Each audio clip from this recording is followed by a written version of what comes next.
delighted to have guests down to Leicester Squash Club, but especially so whenever we've got James Willstrop down here, Very nice. one of the world's top players, former world number one. It's great to have you down here, James. Pleasure to be here. Looked like a pretty good match out there. Some fantastic shots from you. How did you feel that went tonight? Yeah, we did alright. I mean, we're both struggling a little bit. He's had an ankle injury, as everyone knows, and I pulled out of last week with a bit of an illness. So it was whoever was sort of feeling like they were recovering better from the various ailments. Really, I think that was the thing. And Darryl's, I don't think he's even been on the court for a few weeks, so very tough for him. And it was.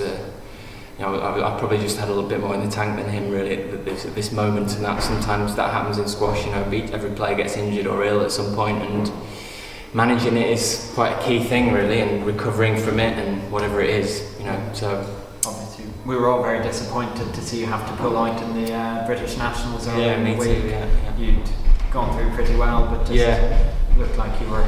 Yeah, I mean, I really wanted to play it, so I don't know. Maybe it was a little bit silly, but I wanted to play. So I love the event, and it was just one of those little things that, as an athlete, you have these little issues where you have to make a choice and decide what's best for you, and you don't always know. You have to just sort of listen to where the body's feeling, and you just go on your instincts really. And my instinct was I wanted to try to play, and then sometimes you can be a bit ill and you can get better. It can actually bring it out of you a little bit, and sometimes it goes the other way. So I just wasn't ready, and very disappointed not to play it. But that's the way it works, and you've just got to try to, at the time, think that it might be doing you good in the long run, hopefully. Starting to feel like you're getting back to fitness at the moment? Well, yeah, I mean, it's all right. I mean, I was in good shape before this happened, and it's all been going well after New York and everything. So yeah, I mean, a bit of a setback, but everyone has them, as I've said, and just try to get through it, manage it as best as I can. It's obviously that slight setback, but up until then you've been having a really good year so far. Good, climbing back up the rankings really well. Yeah. I mean, a lot of it's just enjoying playing the tour, and just a slightly different perspective on things since I've been a bit injured, and just you get older as well. You're a different person to what you were when you were 18 and 22 and 26 even. So things are a bit different now, and you learn that you've got to grasp it all you can. Try to enjoy the life you have playing the sport, which a lot of people would give the right arm for. So. So what are your plans for the season ahead then? I just want to keep going week to week and enjoy playing again on the tour. There's a lot of good tournaments coming up. I mean, we've got on the horizon. You're looking at things like Chicago, and the British Open's coming soon. I'm really disappointed to be missing Canary Wharf this year, but unfortunately that's about my girlfriend hopefully having a baby, so that couldn't really be helped. But there's a lot to look forward to. There's a couple of great events one in Zurich possibly, and one in America, a new one. So there's a lot of great stuff around. Hopefully get picked to play in the European Team Championships. That's the target, but it's really a matter of week by week and each training session, and trying to just I'm not a big planner anyway in terms of making big goals and things. I've never really done that. It just doesn't suit me particularly, and I just prefer to sort of work on the now, and I've learned that you kind of never really know what's going to happen, and time changes things pretty quickly, so I just try to enjoy it, the present really.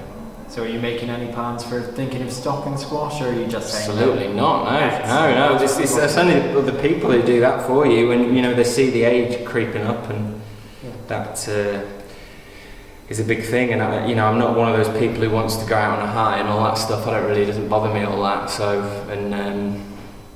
I just enjoy playing the game at the professional level. So if the body allows me and it's safe to do so, then I'll try to keep doing it. Yeah. So have you any tips for young squash players who are? Well, there aren't any shortcuts if that's the sort of thing that you're going down. But tips, I would say for very young people, I'd say the best thing is to have a varied life. It's good to specialise if you feel that way inclined as a child, and there's nothing wrong with encouragement from parents and coaches, but it's a very fine line between encouragement and then pushing and overdoing it as a parent and a coach. And it's a fine line between specialising as a young person and you've still got to have other things in your life. I would say, you know, be aware that if you have aspirations to get to the top of the world as a professional, you've got to work damn hard. There's no question about that. There's nothing wrong with teaching kids that, but they also must, I think, try to have balance as well in their life and not make it an all-encompassing thing because it just becomes too much. So yeah, I'd just say, you know, you've got to practice, you've got to work hard. I'd also say watch a lot. I always say watch players. You know, watch squash. You learn so much from watching. It's like anything. You know, you will learn lots and lots and lots by just viewing the best players and the less good players. Just learn from it all. You know, take it in. And we saw you tonight play some absolutely incredible fake shots. Faking the... I'll take it from you. Yeah, I mean, to us they look incredible. How do you do that? How do you fake the... Well, I don't know. There aren't any... I've spent hours and hours in squash courts all my life, and then everyone else, all these players have, and there's no... it's not some kind of magical bit of DNA that I possess or anything like that. I don't believe that anyway. Is it something you specifically practice, the fake shots? Well, I mean, I don't know really. I mean, I've always had an inclination and desire to try to push boundaries in terms of I want to be artistic on a squash court. I love artistic sportsmen and women. I love people like Roger Federer. Really impress me and well, he impresses everyone, doesn't he? But when you watch him, there's an artistry that goes with what he does, and Amish Shabana is exactly the same, if not better, in squash. And these people are sort of artists, and that's a wonderful thing if you can make players or crowds gasp at what you do. I think that's about as good as winning sometimes. So yeah, I mean, I try to.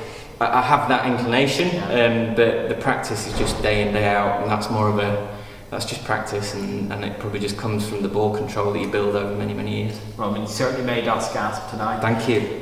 Final question. Great to hear. Was this how you intended to spend Valentine's Day this year? I didn't even know, and I really don't like.